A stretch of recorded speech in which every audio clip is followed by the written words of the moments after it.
বিসমিল্লাহির রহমানির রহিম।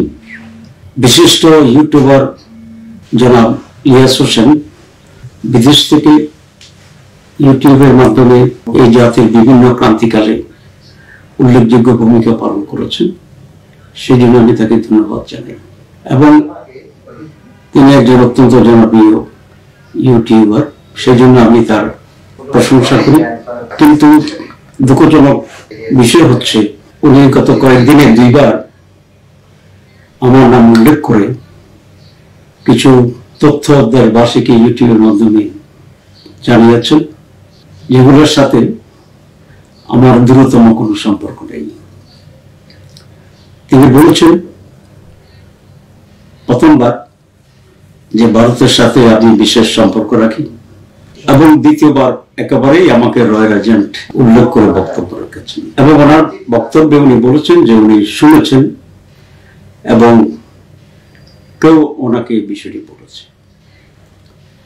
ওনার মতো একটা গুরুত্বপূর্ণ ব্যক্তি, তার যেখানে মিলিয়নস অফ পিপল তার দর্শক আছে, শ্রোতা আছে, সেখানে কোনো বক্তব্য দেওয়ার আগে ওনার বিষয়টি যাচাই বাছাই করার দরকার ছিল বলে আমি বিশ্বাস করি। কেউ কিছু একটা বলেছে আর তদন্ত বা যাচাই বাছাই না করে উনি ইউটিউবে প্রচার করে দেবেন, এটি সমীচীন নয় বলে আমি মনে করি। এবং এতে করে সত্যের অপলাপ হইতে পারে। এ বিষয়ে আমার বক্তব্য অত্যন্ত স্পষ্ট যে আমি ভারত বা নয়, কোন বিদেশের কোন গোয়েন্দা সংস্থার সাথে আমার বিশেষ কোনো সম্পর্ক নেই। এবং আমি যে দল করি এটি অত্যন্ত উচ্চ নৈতিকতা এবং জবাবদিহিতার ভিত্তিতে পরিচালিত হবে। উনি জামাত ইসলামীকে তদন্ত করার কথা বলেছেন। আসলে তদন্ত করে সত্য উদ্ঘাটন করা এটা ওই ব্যক্তি বা সংস্থার দায়িত্ব, যিনি নিজে এরকম তথ্য দেন। আমি আশা করি বিষয়টি উনি খতিয়ে দেখবেন এবং যদি তিনি সুস্পষ্ট কোনো প্রমাণ না পান, তাহলে বিষয়টি যে উনি সঠিক বলেননি সেটা ওনার ইউটিউবের মাধ্যমে উনি ওনার শ্রোতাদেরকে এবং জাতিকে জানাবেন। আরেকটি বিষয়ে উনি কথা বলেছেন যে বিশিষ্ট সাংবাদিক জনাব নাইমুর রহমান সাহেব 5 আগস্টের পরে আমার বাসায় আশ্রয় নিয়েছিলেন এবং ওনাকে ভারতে চলে যাওয়ার ক্ষেত্রে আমি সহযোগিতা করেছি। বাস্তব সত্য হচ্ছে জনাব নাইমুর রহমান সাহেবের সাথে ফিজিক্যালি আমার কখনোই দেখা হয়নি, সুতরাং আমার বাসায় থাকা তো কোনো প্রশ্নই আসে না। আর তিনি যে ভারতে পালিয়ে গেছেন সেই তথ্যটিও আমি প্রথম জানতে পেরেছি জনাব ইলিয়াস হোসেনের বক্তব্যের মাধ্যমে।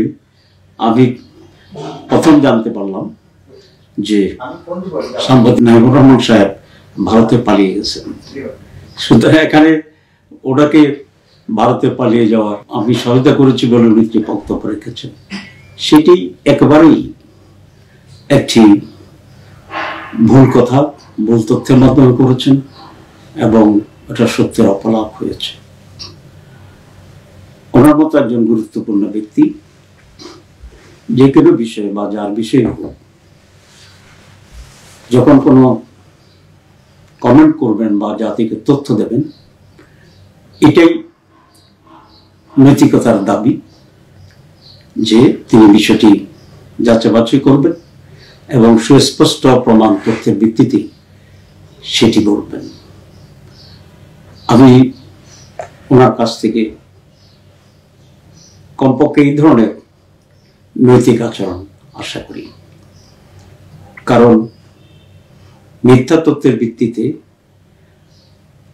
যদি সংবাদ পরিবেশিত হয়, এটা মানুষকে বিভ্রান্ত করতে পারে এবং এটা কোনোভাবেই এই দেশের ভারতদেশের মানুষের জন্য কল্যাণকর হতে পারে না। আমি রাসূল আকরাম সাল্লাল্লাহু আলাইহি ওয়াসাল্লামের একটি হাদিস উদ্ধৃত করে শেষ করতে চাই। রাসূল আকরাম সাল্লাল্লাহু আলাইহি ওয়াসাল্লাম বলেছেন, মিথ্যা বলার জন্য এটি যথেষ্ট যে কোনো ব্যক্তি কিছু একটা শুনল, এটা সত্যতা যাচাই বাছাই না করে বলে বেড়ালো। আমি ইলিয়াস হোসেন সাহেবকে আবার ধন্যবাদ জানিয়ে আমার বক্তব্য শেষ করছি। আল্লাহ হাফেজ।